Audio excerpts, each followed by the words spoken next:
PragICTS, expediting business outcomes.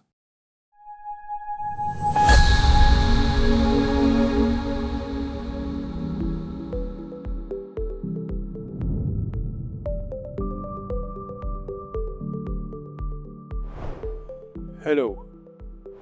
What I want to discuss today relates to having an effective failover strategy, which is implemented, tried and tested, and to ensure that it is persistently available.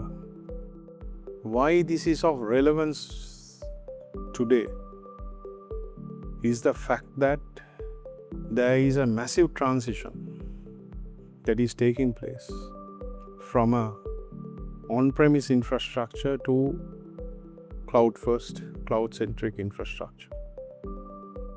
So in another sense, the responsibilities one holds is passed on to a cloud service provider with the assurance that they will look after and deliver on their promises to the consumer. These parameters and these assurances are published on their websites, and it is also implemented or covered through their terms and conditions. But I do not know whether how many of us really go through those terms and conditions and check whether, from a legal perspective, whether these promises are and assurances are met, and whether these terms and conditions will have real teeth to it. A good example of a failure in recent times goes back to, and I could refer to, the CrowdStrike failure. From what I have observed, the failure persisted for some customers for a few days or a few hours, but it also went over a few weeks. And pertaining to this incident, what was available on the media and the web is that the loss was estimated or guesstimated to be in the north of 5 billion USD. Few other clients who had suffered and who were victims to it were, a few clients that I can think of is a few American airlines and few American financial institutions. But I know for a fact is that the effect was global to various quarters. At the same time, there was during that post-recovery period, after the failure, there was no article or nothing on the media that was there pertaining to litigation.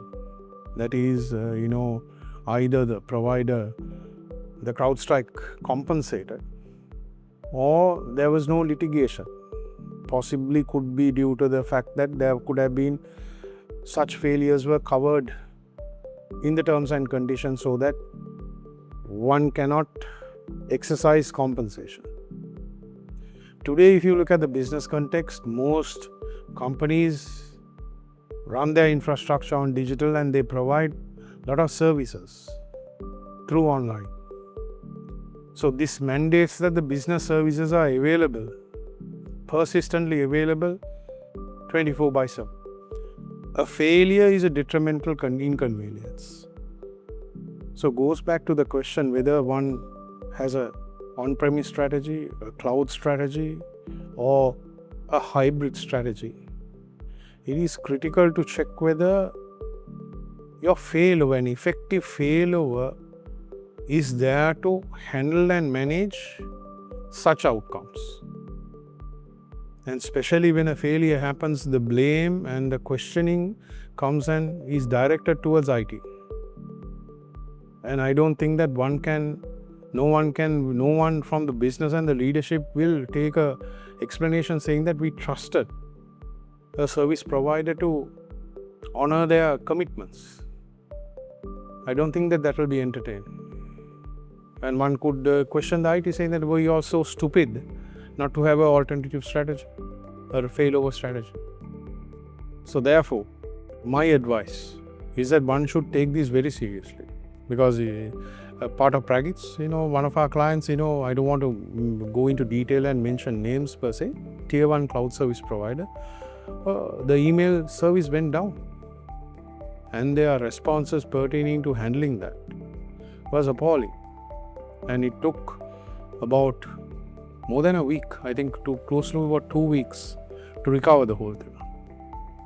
And this has been a good learning point for us to not to take anything for granted. So our strategy now is that we always advise the customer that you need to have this, and there is a cost to it, and you need to have this. You need to weigh the cost against. If the customer is okay, if the customer says, okay, I don't want to bear this cost, that is fine, I can manage. At least you have informed the customer that could be this possible eventuality, and to address this there is a possible effort and a cost, and that we have communicated to you, and then you have said no to it, because one cannot enforce, especially an IT company who is providing services to a customer. You can raise it up, but you cannot enforce unless otherwise they come on board. But going back to reiterating the point that one should look at the total failover, the total IT landscape, both at a macro level and at a granular level, whether there is effective failover strategies. That means things go wrong, that there is a backup or an alternative that kicks in. If not, the repercussions are going to be quite detrimental. Thank you.